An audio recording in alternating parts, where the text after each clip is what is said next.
People, we're back in Portsmouth, and this week we've got Delyth Pannett, the UK country coordinator for Days for Girls. You will probably menstruate for something like 3,000 days of your life. If they don't have access to a menstrual kit, they're using leaves, sand, grass, maybe books or old rags, or they just stay at home and sit on a piece of cloth. And for us, we can do something about that. And we're passionate about doing it, but also we deliver the menstrual health education at the same time. We're in Syria, Iraq, Somalia, Somaliland, Ethiopia, Angola, Sri Lanka, and Yemen. Maybe you don't feel comfortable talking to anybody about that. You don't have a peer group, or you don't feel comfortable talking to your family. So it is okay to feel a bit different during your period. You may feel a bit down, you may feel a bit unsociable, you don't want to go out, you don't want to talk to people. That's okay. Dispel these myths and misconceptions and destroy the taboo, really.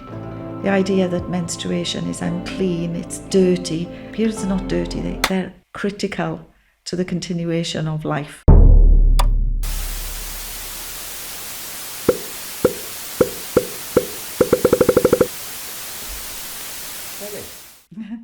Good morning. Yeah, good morning. Yeah, good morning. And welcome to What's Going On show. Thank you. And thank you for being a guest. Thank you for having me. It's a pleasure. And okay, so the What's Going On show, the show where we shine a light on people doing things in communities. And you're doing a really massive thing in not just the community but the UK and abroad. Mm-hmm. And that's what we're going to find out today. Okay. So, little tradition I've got on this show. I won't give you an introduction. I like to throw it over to you. So, who in a nutshell is Delyth Pannett? I'm a Welsh lady, really born and bred in the Welsh valleys, educated through the medium of Welsh, and I love. My passion is education. That's me in a nutshell.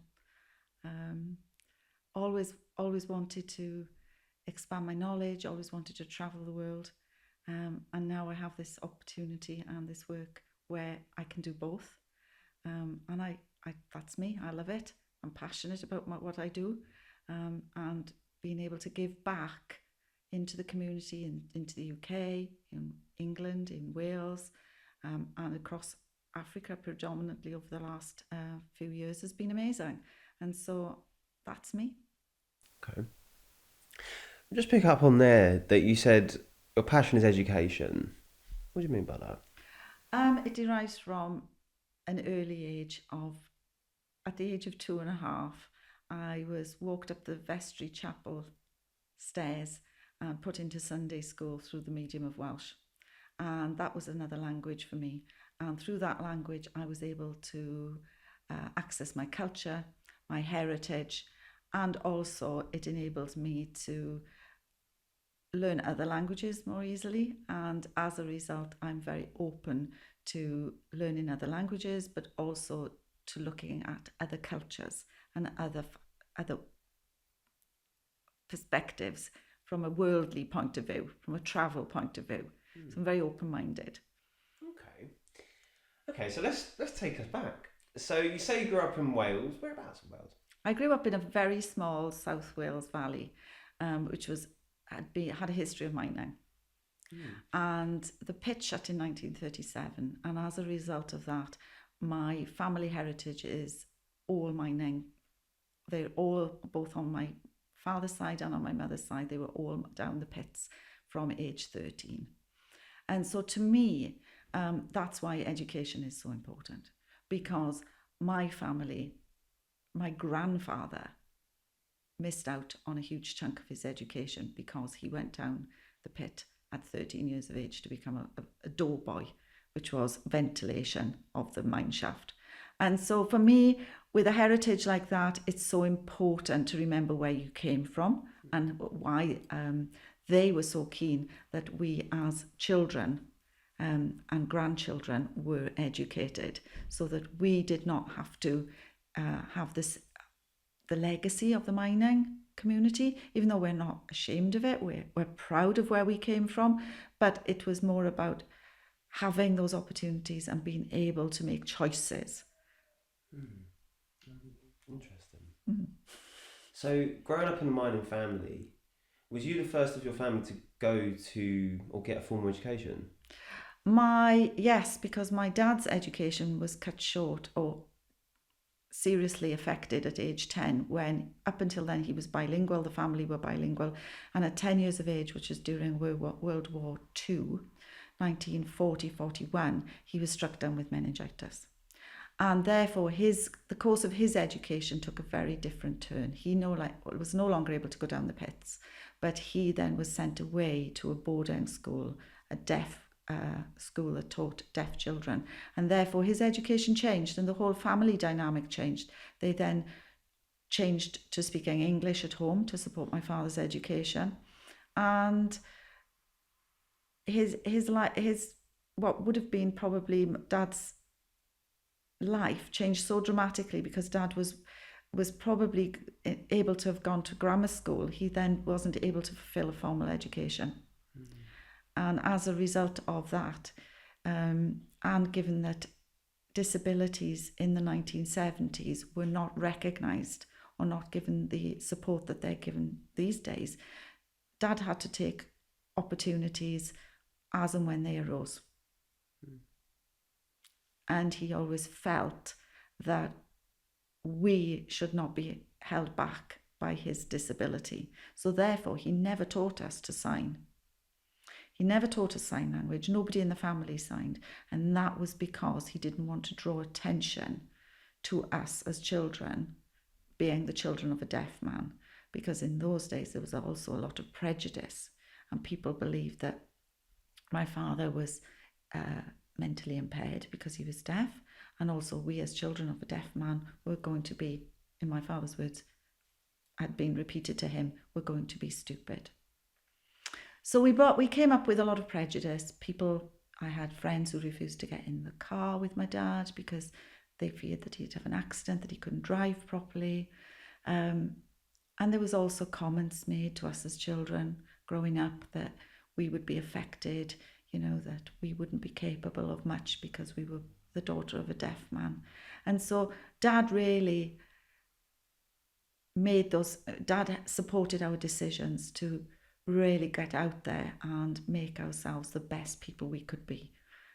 For me in particular, he never ever, he always wanted me to explore, he always wanted me to travel, and he never ever questioned why I would make sudden changes in my career or make sudden changes in life, because that is what he always wanted to do. Dad was an amazing photographer, and I think if he'd been able to explore those opportunities, he would have.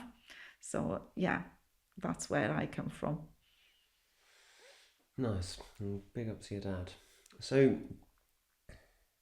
growing up in that environment, did you ever feel that you had to prove the other people wrong? Yes, absolutely.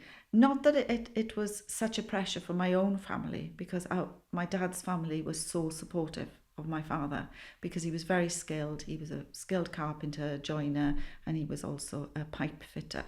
But they were so determined to support us that they didn't even speak Welsh to us, even though my family could speak Welsh, because they wanted us to learn the best of the Welsh language through school and through academics, and not for us to be held back by the local language, maybe the sort of jingoisms that go into a language. So they actually absolutely promoted us as, and support, were so defensive and sort of, I can't even put it into words. They were just so nurturing.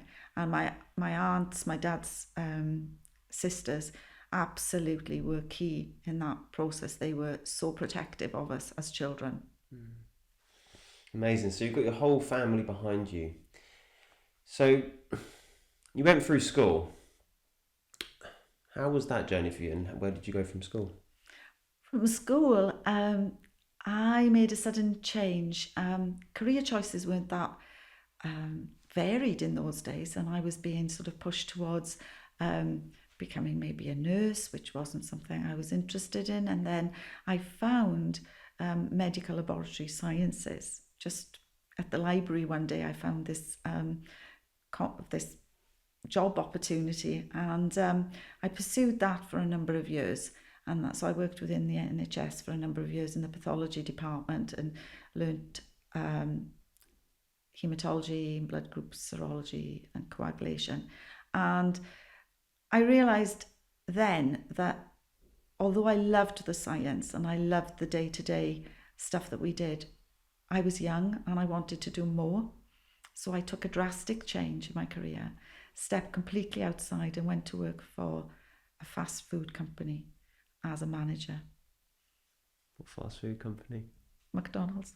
Nice. And I went to Hamburger University. Hamburg University? That's a thing? What is it called? Yeah, Hamburg University? it's called Hamburger University in those days. And I went through their management trainings process, and I really learned a lot about myself. I learned so much about myself, all my insecurities about not being good enough. I soon realised that actually I was good enough. I had the ability to teach people. And there was one day which really came home to me. We had a young boy. He was a young adolescent, just leaving school, and he came in and he had to sit and do some written work for me to get another star or something like that. And he said to me, I don't really like writing. And I said, oh, don't worry, just do what you can. And it became very obvious that his literacy skills were very poor. And I was really surprised. That was the first time I'd met a 16-year-old that really struggled to put pen to paper. And not just, even to write his own name was a struggle. And I was so blown away by this, and I was so shocked. And he was embarrassed, and I said, look, let's do this another way. Let's do this another way. Let's do it verbally, and I will write the answers for you. Just give me the answers verbally. And of course, that wasn't an issue for him. He knew the answers, and he proceeded, and we did it differently. And from then on in, I realised that we had to do things differently. We have to approach it, education, knowledge base, any sort of written work. Not everybody can access that. But more shocking to me was the fact that a 16-year-old had left school and had such low literacy skills. And I was intrigued. I wanted to do something about it. And so from there on in, we did things slightly differently. We'd do verbal questioning, and I think we just built up a different rapport, and not to make anybody feel inadequate, not to make anybody feel that they couldn't do it. There is a way around things. You just got to look for it. Interesting. So this is all while you were working at McDonald's. So I'm really interested to find out where that crossroads was. So where did you go from there, and why? I during that time I'd become a mother. Okay. And I'd become the first part-time manager in the UK for McDonald's. Wow. They'd asked me what hours I wanted to work, and I said Monday, Tuesday, Wednesday, jokingly 9 to 5. And they said, okay. So I snapped up the opportunity, and I said, absolutely brilliant. I was enjoying what I was doing. I was a young mother. I had a 5-month-old, and I went back to work, and I continued to work there for a number of years. But something in the back of my mind was telling me that I needed to do something different. I was already beginning to feel that there was more out there, and I was missing a bit of my science background. I was missing the challenges that often gives. So I did a few different things for a couple of years. I went back into the health service for a little while, and when my son was 9 months old, I went back to university. I took myself back, because by then I'd realised I needed to have a degree to access the job opportunities that I wanted. And so I took myself back in, did a degree in genetics. I loved the research side of it and thought this is where I want to be. But the reality during that time was I was a single mum with 2 young children, and I realised that actually I needed a stable income. And although medical research is amazing, there's a lot of uncertainty around the future, and I did not want to be moving my children or relocating them because they were in a really good place at school, and they were stable and they were in a stable environment. So I thought, no, I've got to make the sacrifice. I've got to decide that I need a job where I can support them, but also be happy myself.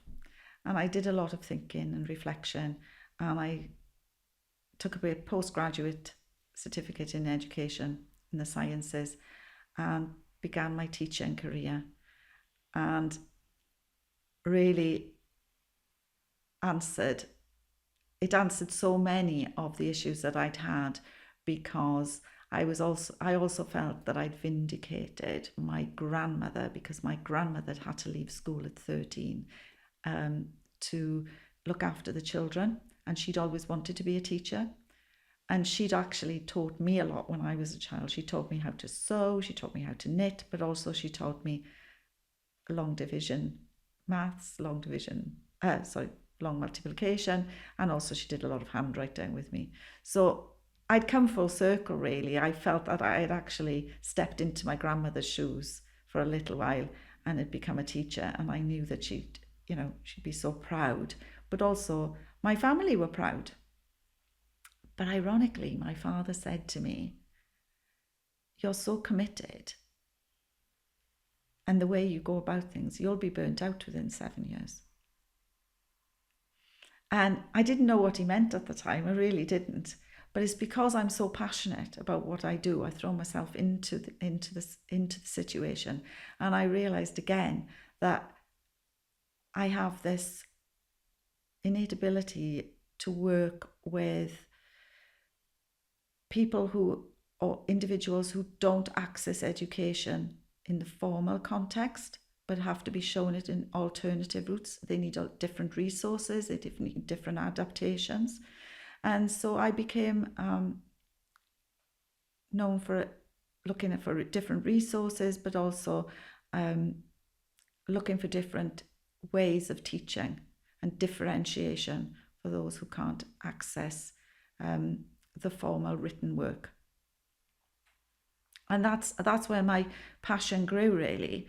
And within 5 years, I was a head of science and did that in very challenging schools.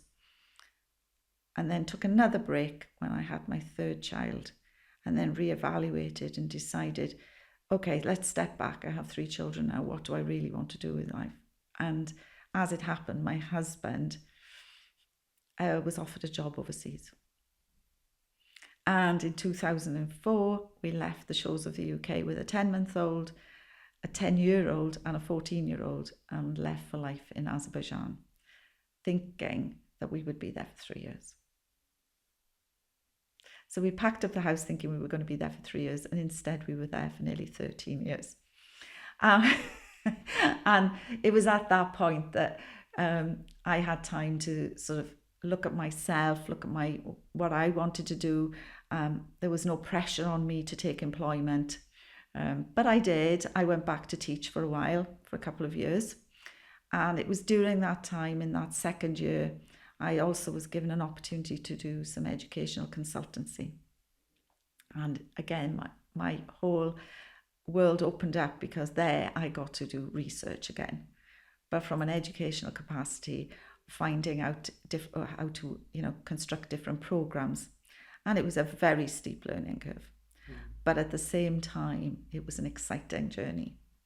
And lo and behold, within a year, I was working on an education program, designing a curriculum for local schools, local secondary schools. And I was working in predominantly with a team that spoke Russian. So my 3 years of learning Russian was paying off. So my language skills were being challenged, which was great. It was exciting. And also I was devising a program that hadn't been done before. And we worked alongside, and we continued to do that for a long, long time. And I really enjoyed it. And various other things came up. I then took some other time out to do some other work, voluntary work. And I realised that, I had the ability to do things. I also spent a lot of time creatively on myself. I learned how to make felt. And I went back to those origins of sewing and making things. And I was so happy because I had the best opportunities being on my doorstep, and I didn't have to go looking for them. And then in 2016, things started to change again. My husband was offered a position in Angola. And we made the decision to go to Angola in 2017. Well, that's when everything came together and the paperwork came together. And in early 2017, I was just, Ian, my husband, had left, and I'd just gone to say goodbye to our daughter, who was at school. We'd put her, she decided to go to boarding school. So she'd gone to boarding school from the September. I'd gone to put her back to school after Christmas. And we also found out that my dad was terminally ill the day before I was leaving. So I had to make a choice. And for the first time in my life, my dad actually asked me to stay until the surgery on his arm had been completed, because he'd broken his arm. And that's how they found out he was terminally ill. And so I made a choice to stay until his operation had been completed. And then he said, "Now go. And I said, "Okay, I'll go." And it was to do with the paperwork and the visa entries, etc., all sort of bureaucratic stuff. So I left. But I only left for 10 days because I knew that time with my dad was precious. So I came back and stayed until Dad was no longer with us. And I had to sit back and make a big choice. What do I do now? Do I stay in the UK and be a full-time mother, or do I go back to Angola? And I knew that going back to Angola was the right thing to do. And I went back to Angola with everyone's blessing. And I thought, right, I've got to be here with a purpose. I can't just, just go to lunch and I wasn't able to work because you're not allowed to have a work permit. And I don't speak Portuguese. So I thought, I've got to do something constructive. So I joined a local women's network.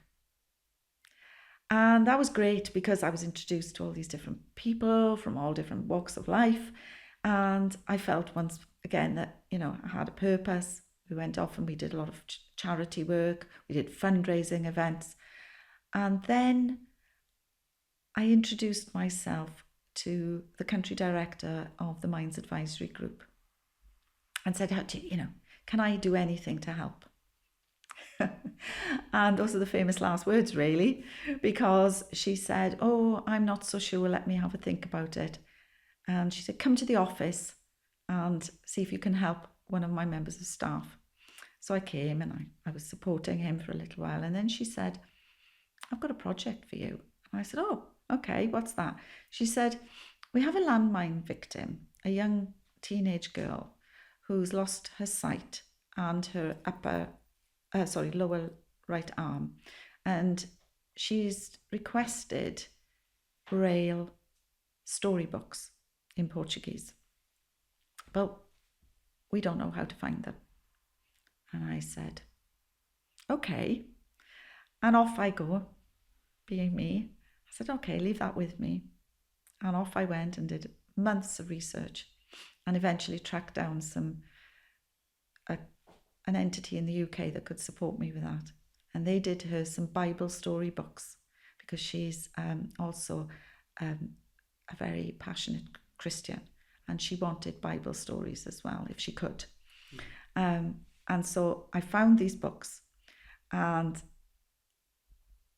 the country director said to me, "Okay, why don't you come down and meet Minga. She's called Minga. Her formal name is Dominga, but she goes by Minga. Why don't you come and meet Minga yourself?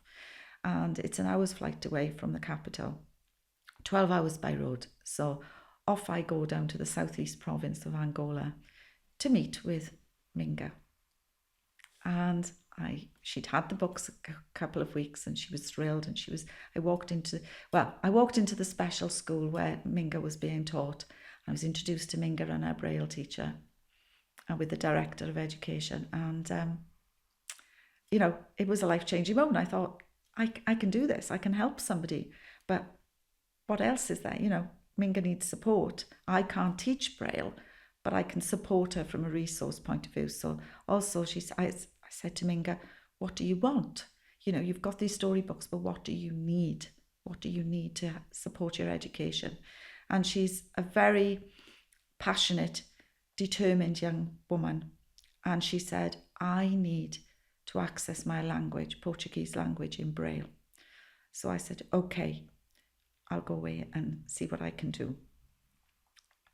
On the back of that visit, they said to me, would you like to come and meet the other children at the special school?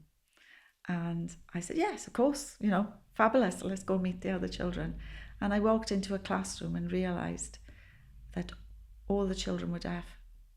82% of the children at that school were deaf, I later found out. And I stood in front of them and realised I'm meant to be here. This is what I need to do. There's so many children here that need my support. What can I do? So I asked them what they wanted and they said, we'd love storybooks.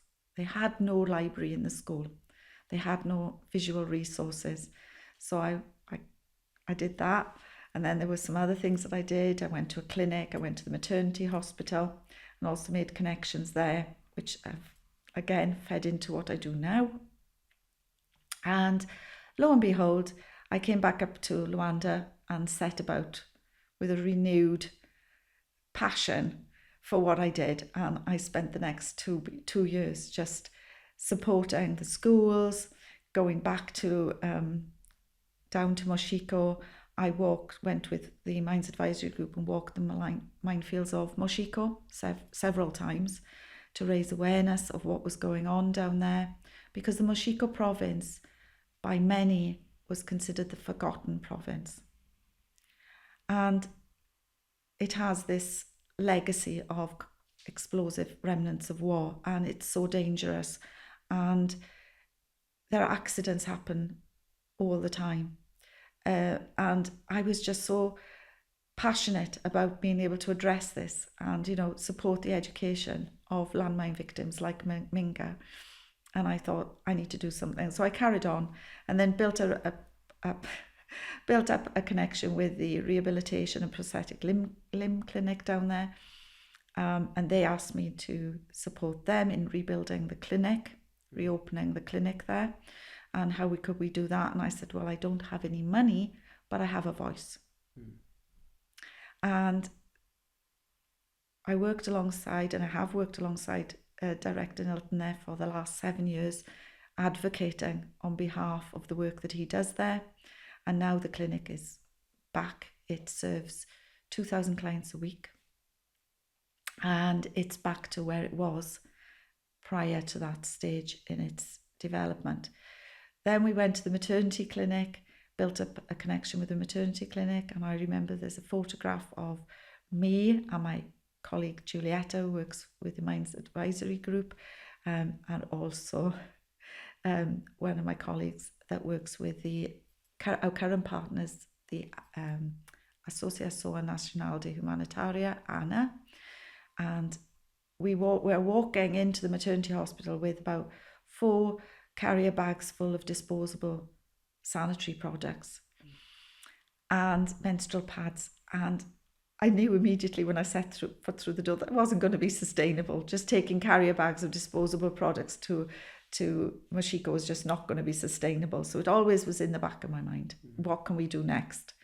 And that didn't come about until post-COVID 2021, when I'd begun exploring options with Days for Girls. Okay. And that's how it came full circle. That's how it came back to Moshiko with Days for Girls.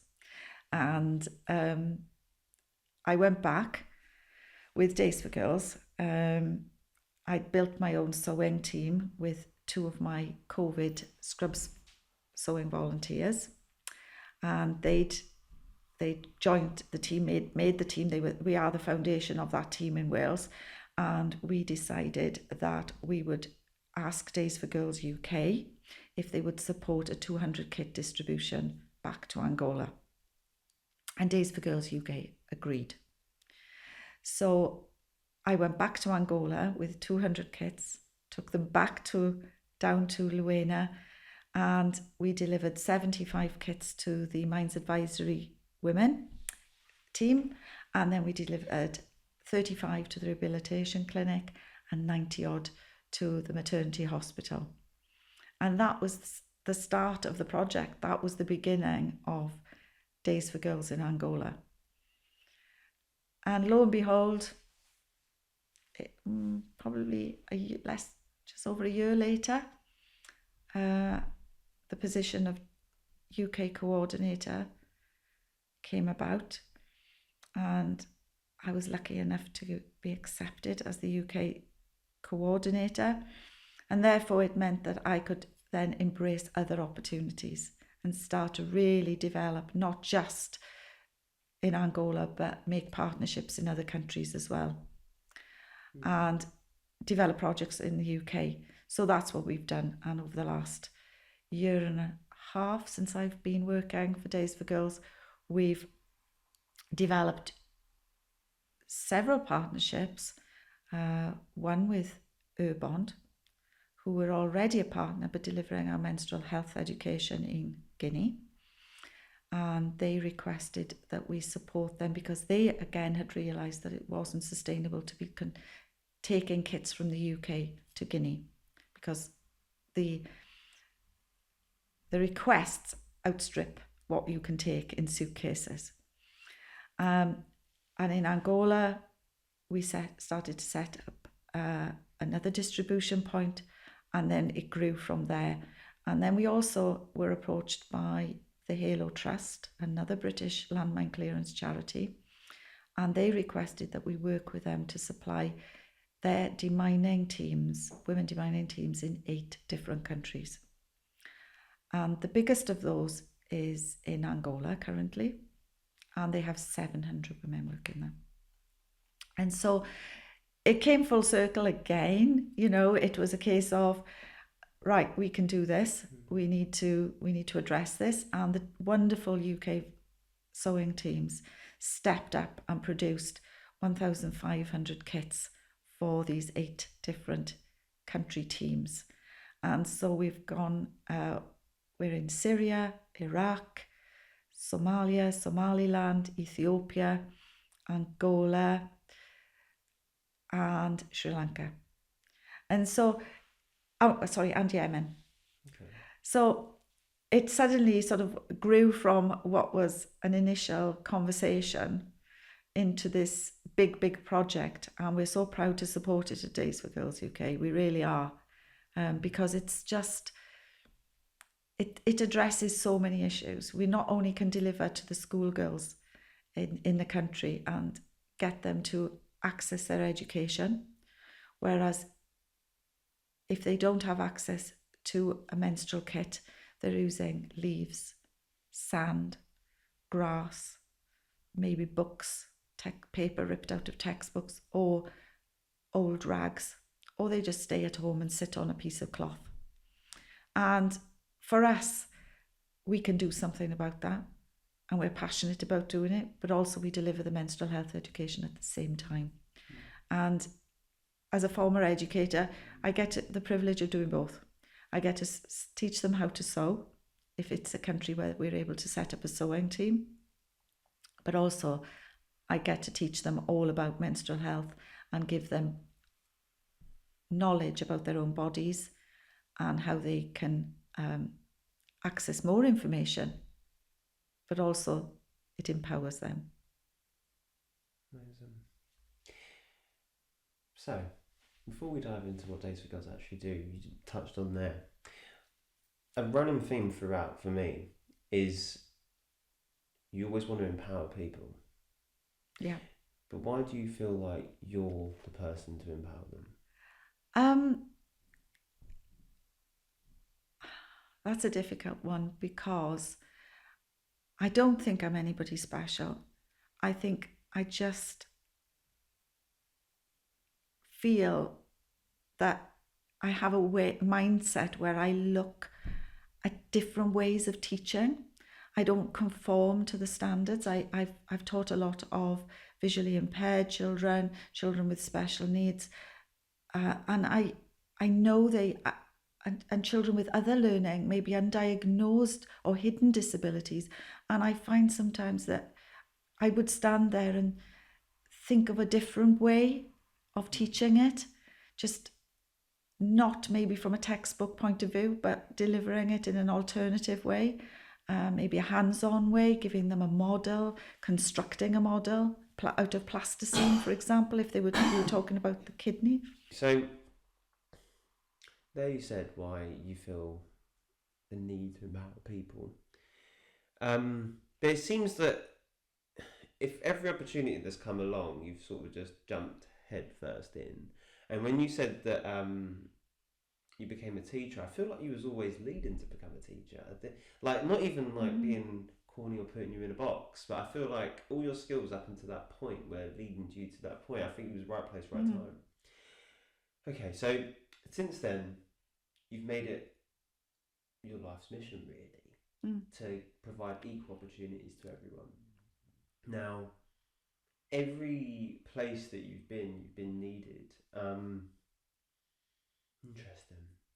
So, okay, so let's dive into Days for Girls then with the equal opportunities. So, you started off in Angola. Yes. Now you're in all of these places. So, do you oversee it all? And what are some of the issues they face in comparison to people in the Western world? Yes, I mean, I can't take the credit. They were already, as Days for Girls was set up in the UK before me.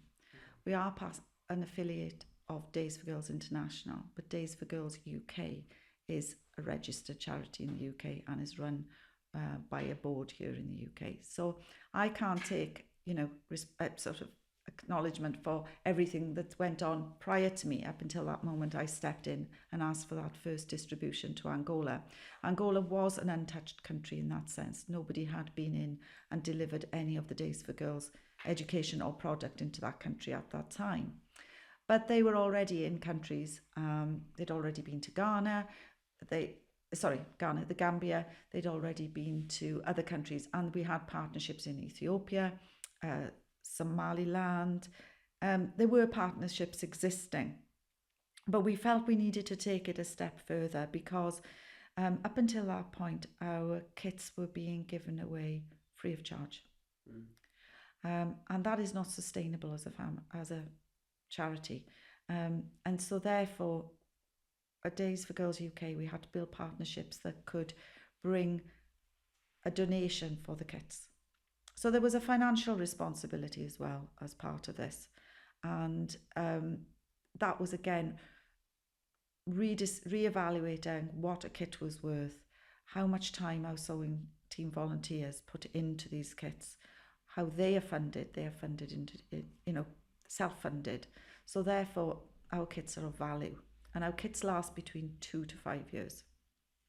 So not only do we give the education, but we also give the kit if we're stepping into an overseas partnership.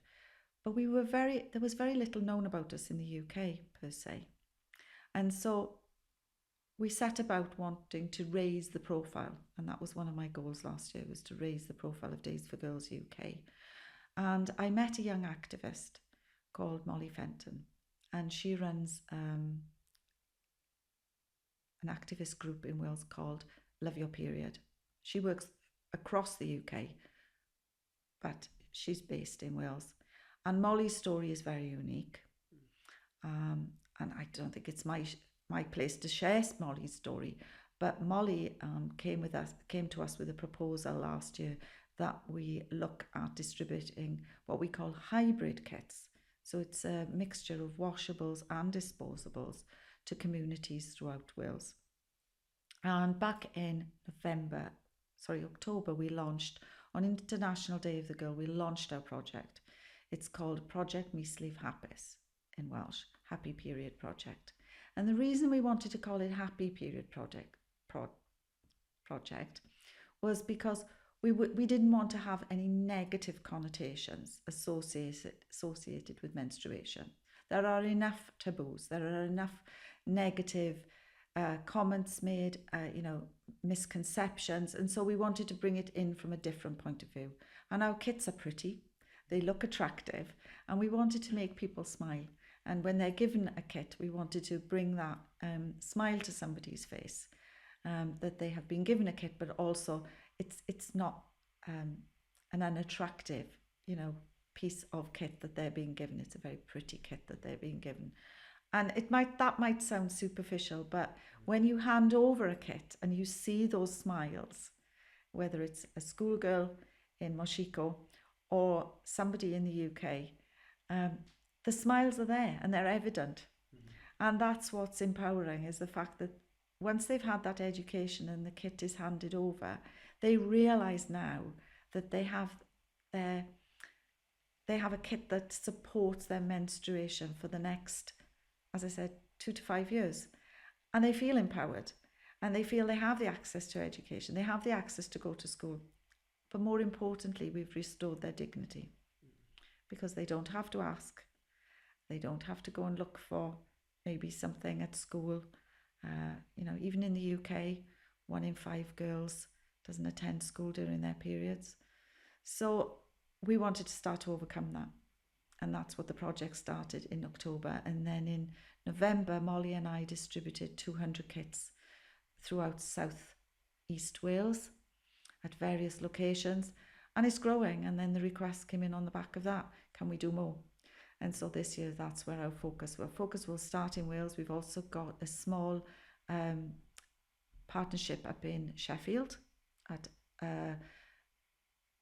the 3-period project banks that they've built there with iRise. And so that's where we're going this year in the UK. That's our determination, to succeed and spread the hybrid kits across England, Wales, Scotland, Ireland, whoever wants them. Okay. So you said there 1 in 5 girls doesn't go to school because of their period. You did touch on the reasons, some of them, but why is that the case? They don't have access to menstrual product. Whether that's an economic factor or maybe it's embarrassment to ask, especially if they're in the early stages of their menstruation, and maybe their periods have been irregular, so maybe they haven't had a period for 3 months, 6 months, whatever it is to start with, and it's the embarrassment factor. Maybe they'll start their period in school and they've stained clothing and they have to go home, and then they're embarrassed to go back into school. But also there's the aspect of understanding what's happening to their bodies as well. The changes during puberty are so dramatic for an individual to deal with. We know that puberty is hard for boys and girls. And so, when you don't understand what is happening to your body, maybe you don't feel comfortable talking to anybody about that, you don't have a peer group, or you don't feel comfortable talking to your family or your sisters, or you just are not in that place, it's very difficult to know what's happening. And they just don't go to school. And that's the sad part about it. There's lots of reasons. There are lots of reasons individuals choose not to go to school, but maybe they're in a bit of pain. Maybe they're unsure what's happening. Maybe they're not sure if that pain is associated with menstruation or if it's something else. Maybe they have an upset stomach. So there's confusing symptoms for them. Maybe they have a headache or a serious, a debilitating headache. And again, supporting that through education and talking about it. And when those conversations happen in the room and they realise that other girls go through the same thing, and we're supporting them, and what they developed a concept of, an understanding of what's normal, but we don't like to use the term normal, but normal and not normal. So it is okay to feel a bit different during your period. It is difficult, you may feel a bit down, you may feel a bit unsociable, you don't want to go out, you don't want to talk to people. That's okay. And that's that's where the conversations need to start. Okay. So you said you're teaching them for education. Is this solely girls or is this also boys? No, we do boys as well. Okay. In Guinea, Urbond have been working for 4 years, and they've been developing the programme Men Who Know, but it's Boys Who Know, and they've been teaching boys and girls about menstruation. We do share it with men as well. When we go to schools, if any of the male teachers want to participate, and I can honestly say we will get a number of male teachers coming in. They're not embarrassed, they want to understand, and afterwards we get a lot of questions from the men. And one of the schools we went to 2 years ago, the director has asked us specifically to come back and teach the boys. Because when the boys also understand that without menstruation, none of us would exist. And it's not embarrassing. You need to support. There's nothing to poke fun of if a girl stained her clothes. You should be supportive, but you should also understand why that's happened. And once they understand that, there's almost a light bulb moment, and they start to begin to realise that these could be their future partners. I mean, some of the men I talk to, or the teachers, they've got wives, and they say, wow, now I understand. Now I understand what's happening. Now I understand how difficult it is for my wife to explain to me, because culturally we don't talk about it, or she's too embarrassed to talk about it. And I talk to men in this country, and I had an elderly gentleman one night in the pub, and I was talking to him. He asked me what I did, and I started talking about periods. And he said, do you know what? He said, my wife was a mother of 3 girls, and we'd never talked about periods in my house. But then he said the girls left home and my wife went through the menopause. And he said it was the most horrible time for my wife. And I couldn't understand why. And I had to sit down and talk to her. And she started to tell me things. And he said, and explain the way she felt and how scared she was and how she wasn't coping. And he said, I'd never realised how much this has impacted on her life. And so it's these random conversations that we have that suddenly bring us into a different conversation at the other end of the menstruation journey, but equally as important. Equally as important. And so, we try to, depending on who we're presenting to, who we're distributing to, we try to explain that this is a journey. And you will probably menstruate for something like 3,000 days of your life, which is a huge chunk of your life. If you add it all together, it's about 8 years. Wow. And so it's important you understand what's happening, and you get this access to information, but also you then can talk to other people and empower other girls and other women, and dispel these myths and misconceptions and destroy the taboo, really. The idea that menstruation is unclean, it's not, it's dirty. Periods are not dirty, they're critical to the continuation of life on this earth. And so therefore that's why it's so important to us all. But equally as for boys as well. We've also had young 21 to 25-year-old males tell us in a presentation last year that they don't need the biologics per se, they don't need the biology lesson. What they need to understand, because now some of them are beginning lifelong partnerships with females, and therefore they want to understand what is happening. You know, what can I do to help? What can I do to support? What's the difference between, you know, a light flow tampon and a heavy flow tampon? Why does she ask for a pad? What sort of pads are there out there? What are the availability of products? What else can I do to help her? Can I get her a hot water bottle?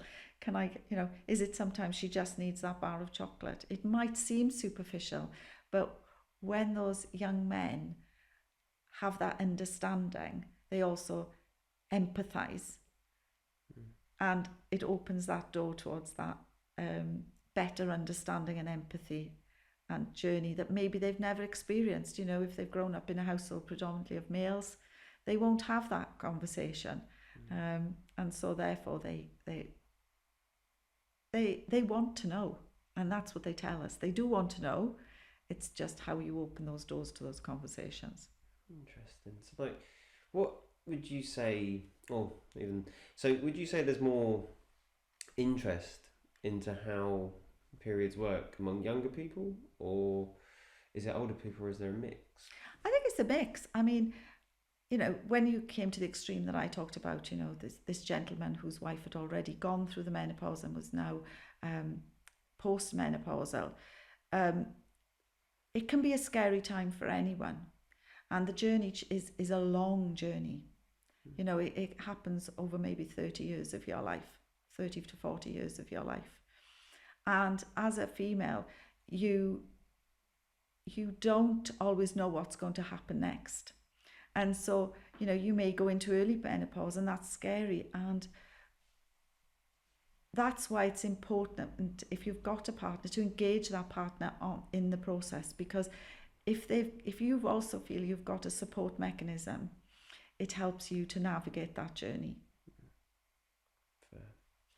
So with Days for Girls then, and all I'm hearing are pads, but it's common knowledge that, you know, there's tampons, there's all these different things like the cup. But why do, for example, Days for Girls use pads and not a cup, for example? Predominantly because of the countries that we work in and the access to water. Sometimes there's a scarcity of water. So also what we're also looking at is the contribution of plastics into the environment. So it's important for us that we limit the amount of plastic going into the environment.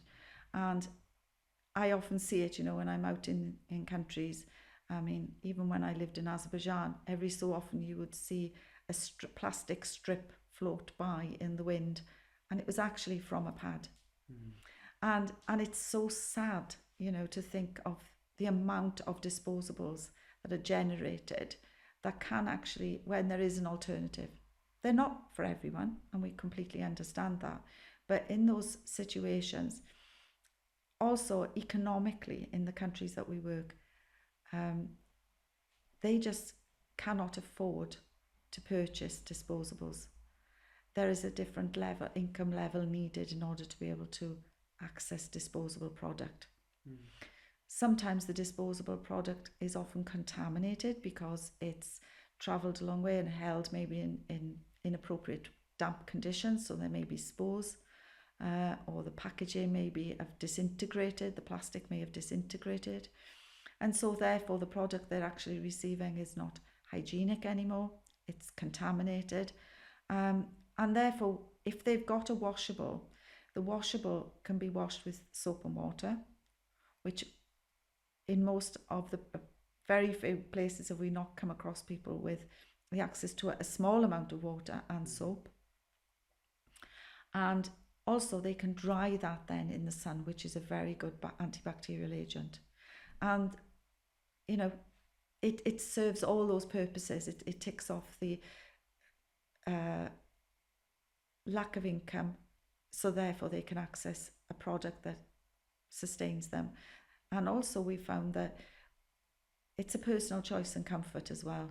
And we found that a lot of women who were able to purchase the disposables, or maybe they ripped down babies' nappies, they would wear them for very long periods of time, maybe up to 8 hours, which is not good for your menstrual health. So that was another reason why, why washables, knowing that they could change their pads more often and it wasn't going to cost them to change the pad, is a critical factor. Fair enough. What's the most shocking thing, because you've been to these really remote areas, that a girl has used to shield her period? Sand. Or maybe ash from the fire. Cold ash from the fire. But sand, I think, that was brought to us by the public health supervisor in a very remote region of Angola, where the infrastructure is very poor, and also the access to internet, radio, etc. doesn't exist. So they may have radio access. So information, local disposable products, they just don't exist in those communities. And she was shocked, and she said to us, "I cannot believe that girls are using sand." And so what they do is they take a small amount of clean sand and they sit on it, and then after a couple of hours they will get up, take that, or cover that sand up and replace with fresh sand. And that means that they are limited to sitting in one part, shielded from society, not having access to the society, because they're not unable to move from that area. As I say, other times it's ash, cold ash from the fire, or leaves.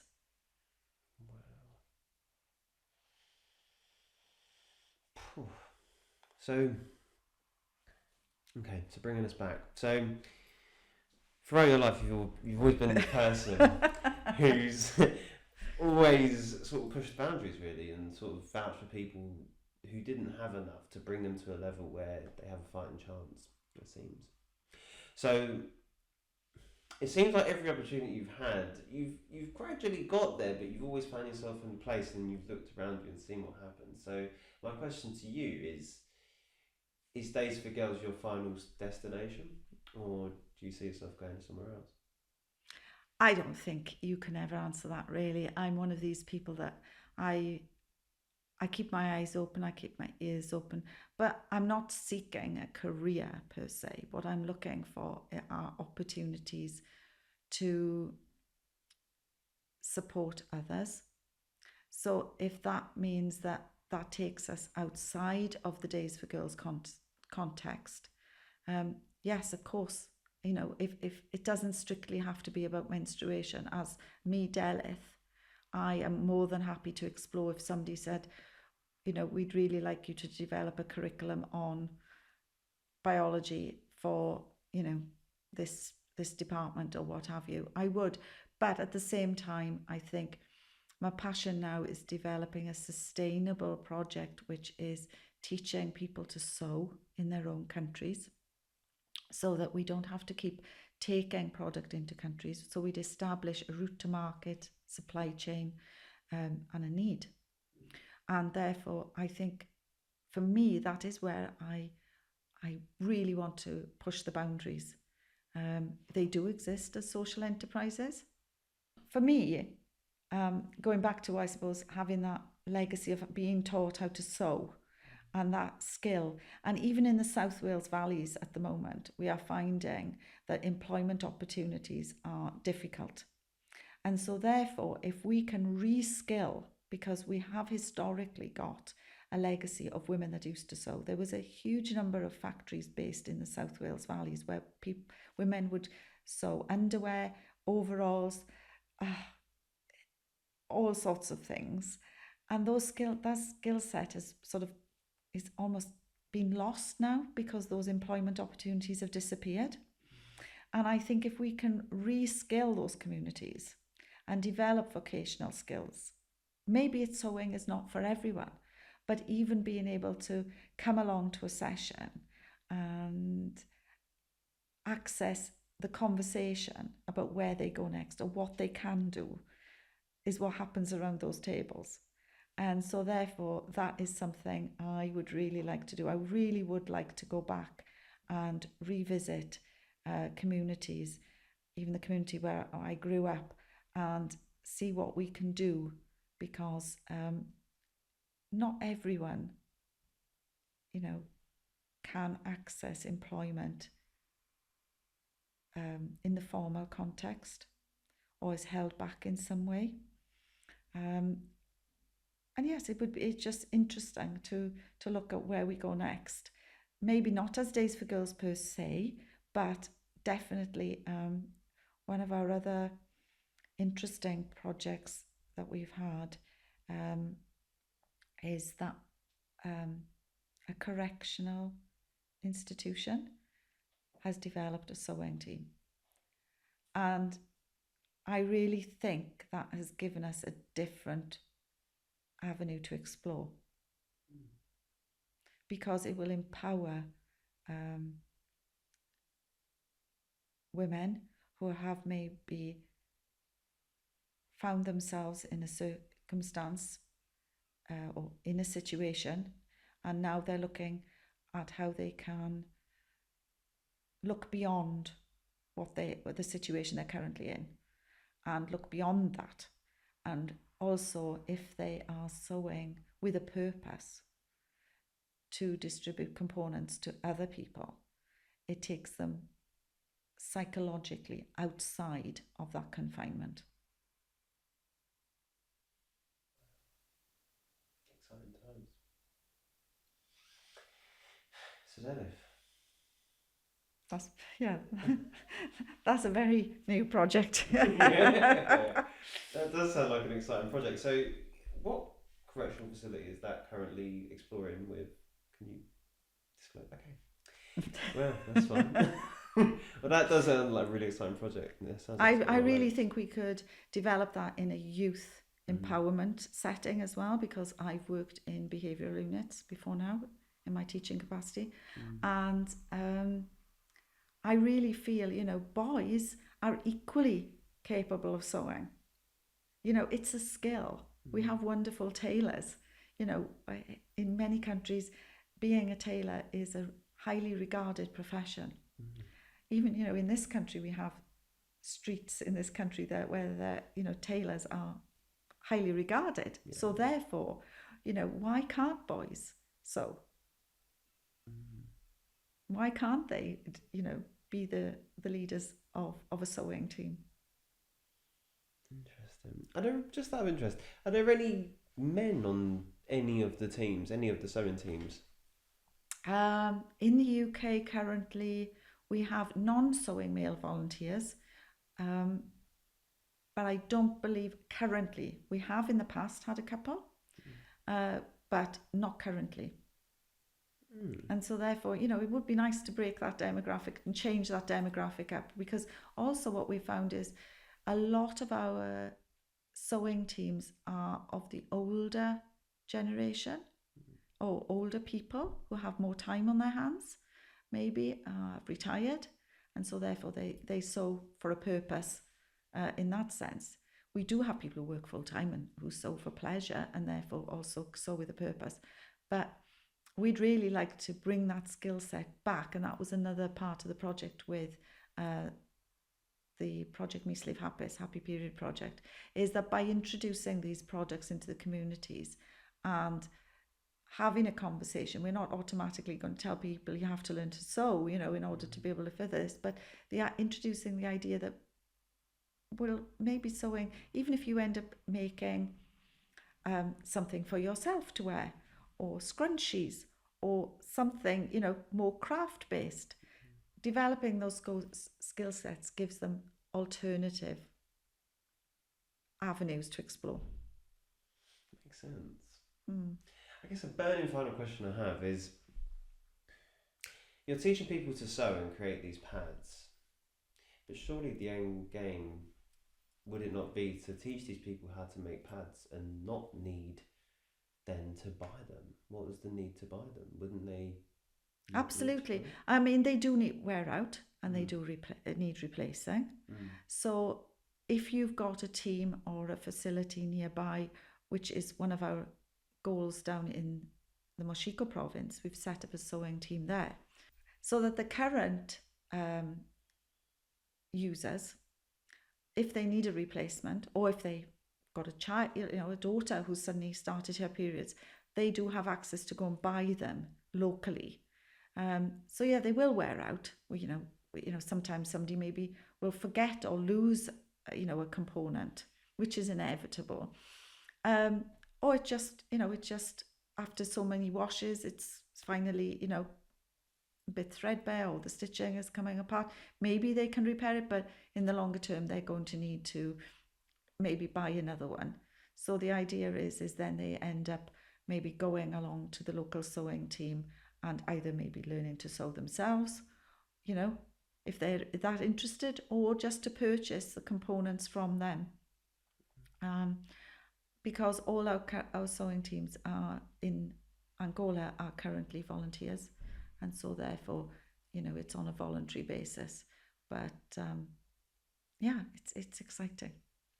Interesting. I mean, on that final question, so contraception in this country is free for many people, but why aren't period and sanitary products, why aren't they free? It's a very good question, Alex, because it's we are way behind the curve. I think it was Zambia was 10 years ahead of us in taking the tax off menstrual products. I mean, it's ridiculous. I mean, to think that it is a necessity. It is not something you cannot manage your period with a piece of toilet paper.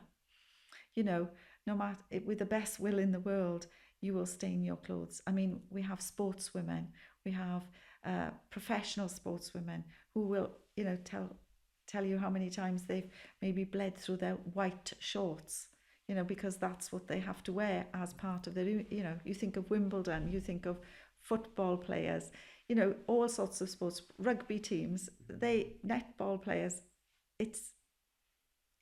they have to have the correct, or not the correct, that's the wrong word, the menstrual product that's appropriate for the activity that they're taking part in. And so if you don't feel protected, if you don't feel secure, you'll opt out. And that's why it's so important to, as you say, I have no idea. It's something that, we ask government, activists lobby government, but of course it's big business. I mean, you can imagine £3 to £4 every month, sometimes even more for some products.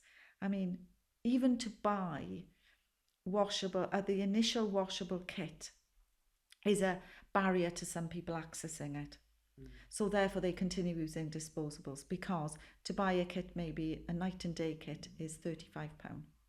Well, that is a barrier to many people, because they don't know if they're going to like it.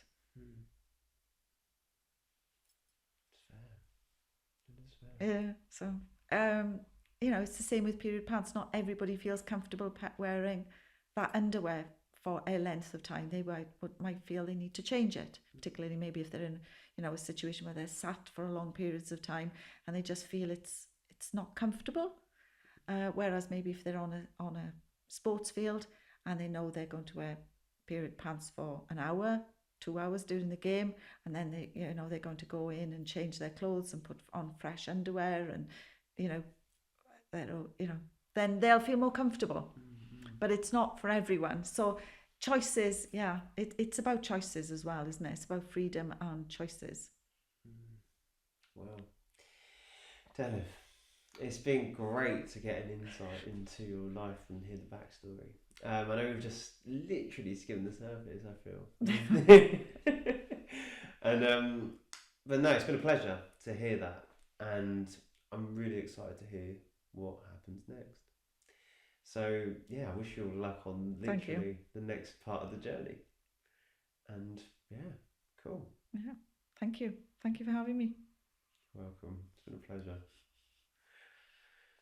Hold your position. So, cool. Delyth, welcome to part 2 of the show. This is the part where we go out into the street and we ask a question about what you do, all round the topic. Let's say that, and then feel free to stop at any time. Feel free to react at the end, whatever you feel. This is a free reign part. So let's see what's happening. All right.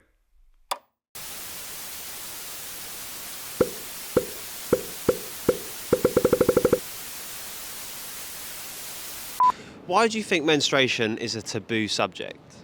It's something a lot of people don't really know a lot about, I suppose. So people don't like talking about it because they don't know what it consists of, I guess. I don't know, I'm not that sure. It shouldn't be, but It shouldn't be, right? yeah. Apparently it is. Old people, I buy tampons, don't give a fuck. So why do you think menstruation is a taboo subject? Yeah, I don't know. Yeah. No. No, to be honest, I don't know. Why do you think there's a taboo around menstruation? About what? Menstruation.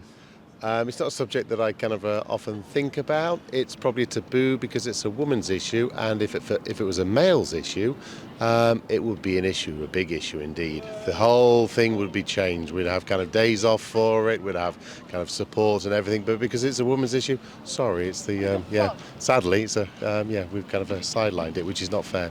So why do you think menstruation is a taboo subject? I think historically it was not really talked about enough, and I feel like men find it awkward to talk about. Interesting. What about yourself? Yeah, I don't really understand it, so try to Yeah, avoid it a little bit. it's not educated as much as it should be. It's getting better, but we're not taught enough about it in school, and then it just becomes kind of untalked about. Do you think menstruation is a taboo subject? Definitely. I don't think it's talked about enough. If it was for men, I definitely think there would be a lot more out there, and there'll be a lot more ways to help through it other than just saying, oh, take some pain meds and you'll be fine. Why do you think menstruation is a taboo subject? Because of cultural things. Because men dominate in most cultures, unfortunately. There's patriarchy, and in families there's a hierarchy as well. And women are considered as something like dirty. They're dirty, and menstruation is something abnormal for them, something dirty. Yeah. Why do you think menstruation is a taboo subject? I don't think it's a taboo subject. No, why not? Because it's natural. So for a fact that it's natural, I believe it should be talked about. I don't think it's a taboo subject to me. Okay. Why do you think menstruation is a taboo subject? It's a taboo subject. Oh, that's something I have to think about, you know. Is it a taboo subject though? In some cultures it is deemed as a taboo subject, but what do you think? Is it a taboo subject? I don't think it is, because it's natural, innit? It's not. Something that just happens. It's just like saying it's fighting a taboo subject type of thing. So I don't think it is, because it's natural, innit? Why do you think menstruation is a taboo subject?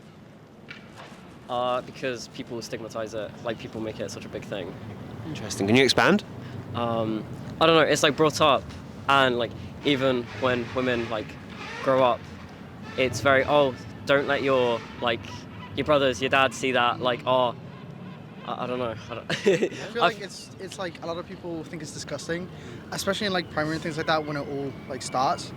Boys and girls will go, oh, she's on a period, and make fun of little girls and things like that. I think that's a big reason for it. Why do you think menstruation is a taboo subject? I don't know, I think because not enough people talk about it. I think I think it's just something that boys, I don't know. Boys find it awkward and disgusting. Interesting. Probably. Yeah. Interesting. Why do you think menstruation is a taboo subject? I think anything that goes on with private areas is taboo in general. I think just talking about it, especially with men, men aren't really going to want to talk about that. Obviously, it's a normal thing. You should be able to talk about it, but I think especially because it's blood, I think it makes it a bit gross to talk about. But it probably shouldn't be taboo.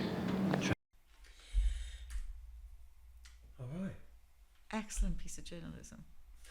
Reaffirms everything we say every day. I don't think there was anything that was a surprised. What was nice for me to hear that there were people there that felt that it was very natural and it was a natural process and they weren't actually embarrassed about it. But I think the strand that came through them more than anything was a lack of education, or even broader, a lack of understanding in all sorts of areas. And also, there was this gender split of, if it was a male issue, would it be more broadly discussed? Would it be an issue? Would we have days off? That was quite an interesting one, because even when we have International Women's Day, in countries where that's recognised as a holiday, we see that everybody gets the day off. There is no differentiation. So everybody gets a holiday, even though it's classed as Women's Day. So I think it just reaffirms the amount of work we have to do to bring this subject to the table.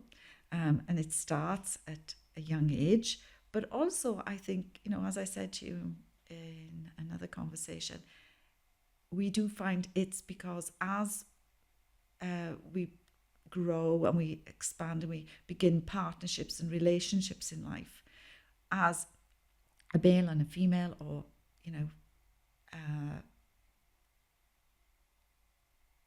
not to differentiate, but once those relationships start, you need perhaps to know a bit more.